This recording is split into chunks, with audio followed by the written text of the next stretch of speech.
Hey, Bridget. When Ryan was going through his thing, I don't know what motivated me to start sending 3-minute Bible verses his way on a daily basis. But that's what I did, and it helped me, and I think it helped him. And now I'm just inclined to do the same thing for you. And I hope you don't mind me sending you these. And you don't have to watch them, but if you do, hopefully you'll get something out of it. I open a random Bible verse generator that I made on my phone. So every time I open it, it just picks one random verse from the entire Bible. And I think that's my way of communicating more directly with God, because I think even though we consider it to be random, I think everything is God's will. And so for whatever reason, he intended for that verse to appear at that given time. And the only reason I'm explaining that is because if you do follow these, given that I'm tailoring them toward you, I hope you'll see these random verses from day after day start to communicate with you directly from God through his word, through the Bible. Anyway, today's random verse, the very first verse that I open, is Nehemiah chapter 4, verse 5. And quite frankly, at face value, there's not something in that verse that makes me think, oh, wow, this is just for Bridget. Like, God is already really showing her. No, actually, I'll read you the verse. It says, "And cover not their iniquity, and let not their sin be blotted out from before thee. For they have provoked thee to anger before the builders." And so, without context, you really don't know what that verse is saying. But the great thing about the Bible is that even if it's talking about something very specific, you can extrapolate so many truths from what it's talking about. And so in this case, Nehemiah chapter 4, verse 5, this is a time, Old Testament, before Jesus, where, remember, throughout the Old Testament, it's the coming up of the Jews, right? Like, God makes Adam and Eve.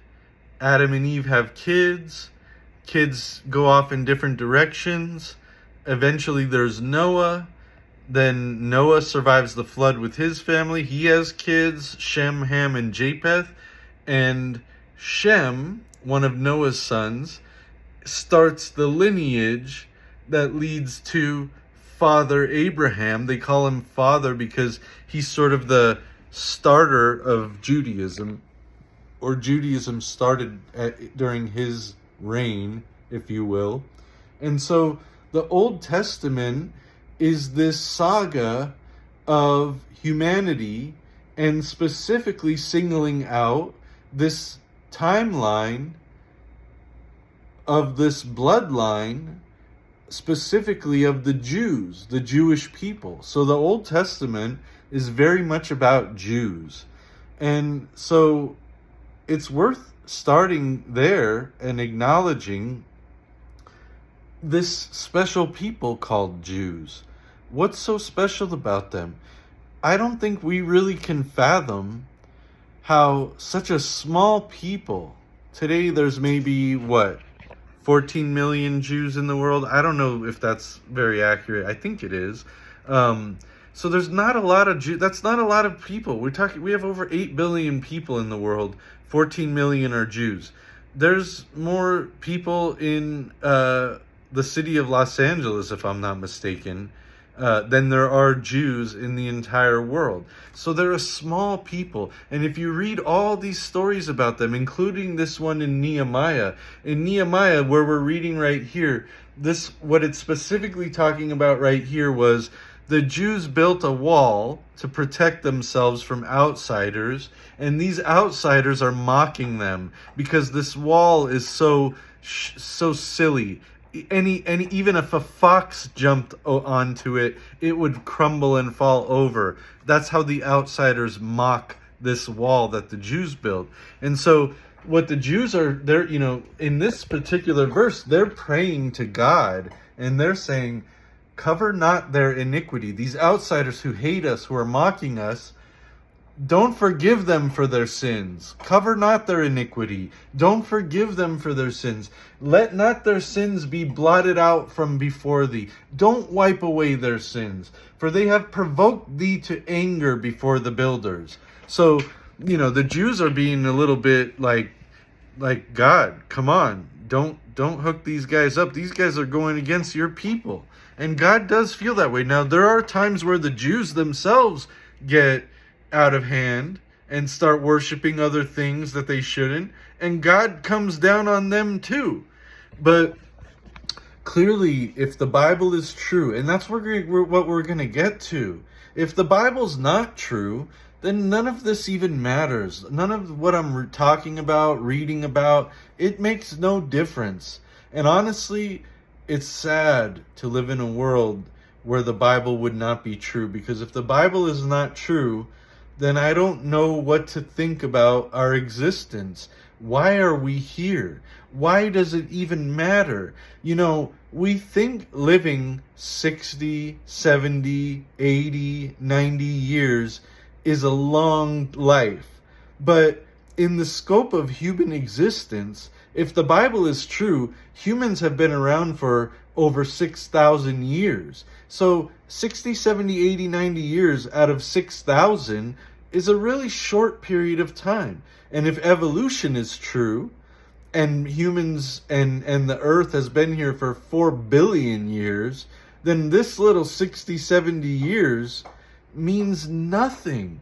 It has no value whatsoever. You could think, well, I have kids, my kids are valuable, and I want to do everything I can to pass on to my kids to help them, and that makes my life meaningful. But the fact is, your kids will have their 90 years, their kids will have their 90 years, their kids will have their 90 years, and that generation never even going to know you or even think about you, because how much do we know about our great-great-grandparents? So the whole point is, that's how insignificant it all is. Even if you do everything and give your whole life for your kids so that they could have a better tomorrow, a couple generations later, they are not even going to remember who you are. They won't know your first name. They won't know anything that you did to contribute to their livelihood.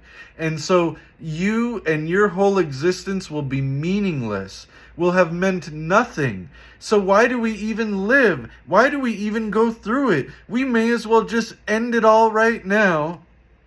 If there's no God, if there's nothing greater than what we see, what we perceive from our eyes, then this whole life is an accident. It's a meaningless accident.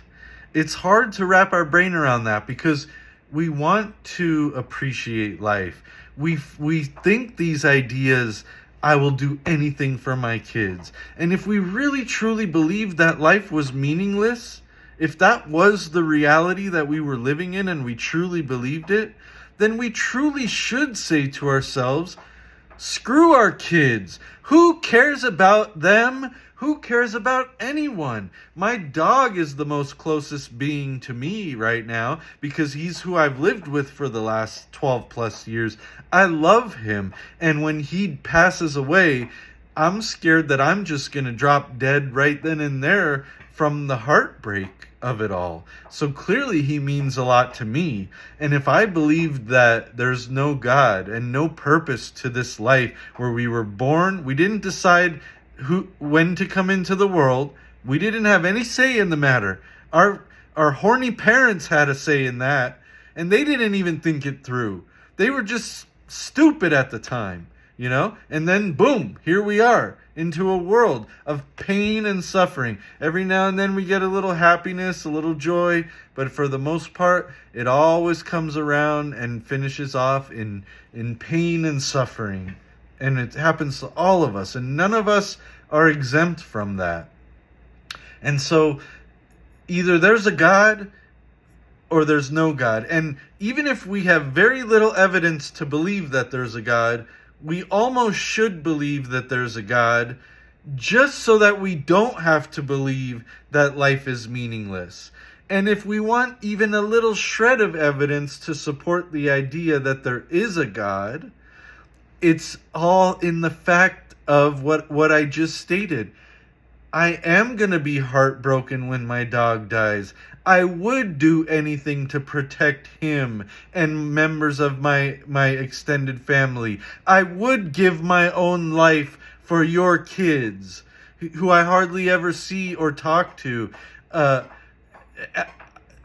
And the fact that we are that way, that we have it in us to say, I will do anything for those people, the fact that that's in our heart means in our subconscious mind, we already know that there's a God. We already know that there is some meaning to this seemingly meaningless existence, because we see how our hearts react to the reality of the struggles, the pain, and the suffering of the life that we live. I hope that makes sense to you, because I'm not preaching some opinion of mine.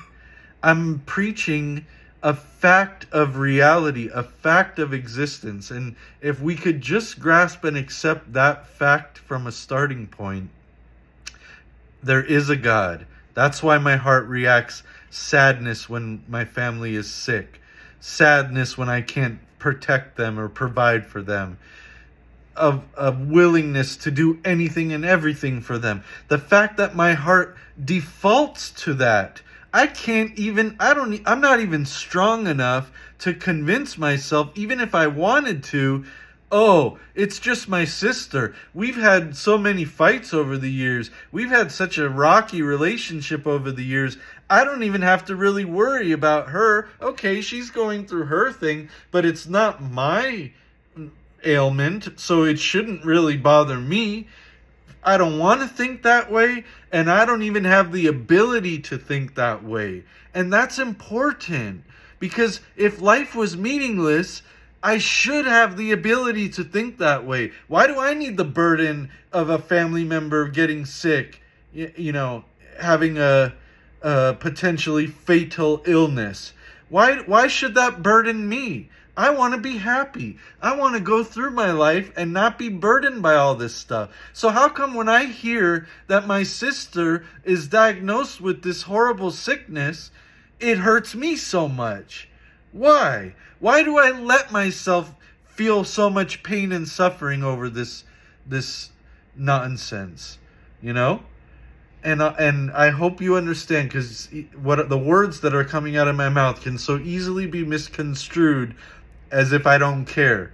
And my whole point is, I have no choice but to care, because my heart makes me care, because I'm just programmed that way. And that's a good thing, because the fact that I'm programmed that way is a simple, logical extrapolation to demonstrate that there is a God. And we have to start there. Forget about the Jesus stuff. Forget about the Bible stuff. Even just the logic, without any Bible verse or anything, if you can understand what I've just explained, should show you there is a God. And now let's move forward and figure out if we're worshiping the right God, if Jesus is the right God, if the Bible is the right word of God. Because everyone says, my God, my God, my God, and everyone believes in different gods. And we have to now figure out, okay, there is a God.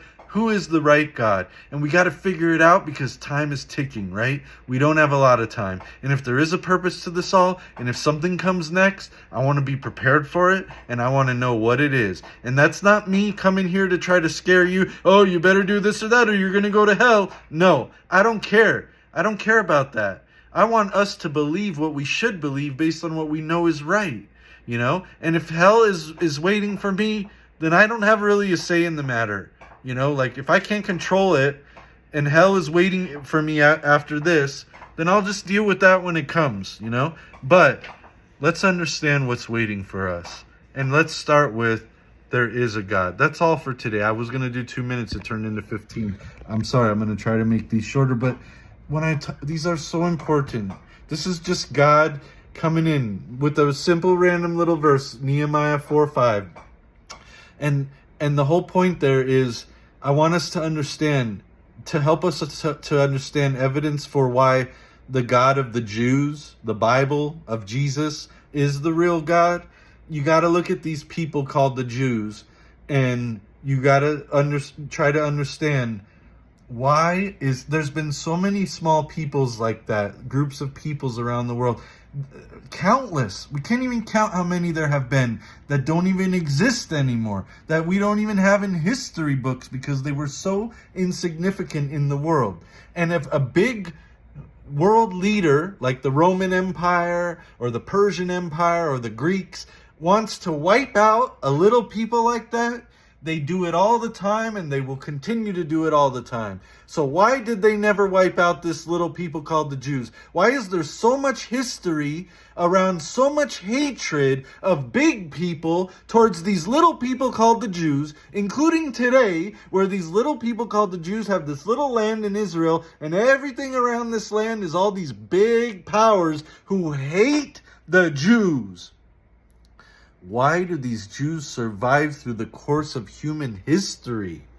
Because if you read the Bible and understand what it says about them, you see they're living out the prophecies. And to me, that's a huge piece of evidence for that being the right God. But let's just start today with, there is a God. And we can feel thankful for that, even if we don't know anything else. So let's be happy there is a God, and let's open up that exchange with that God, because if there is a God, he's pretty powerful, and that means even though it looks to us like he's nowhere in sight, he's there, and we can engage with him, and we need to engage with him. I love you, sister. Bye.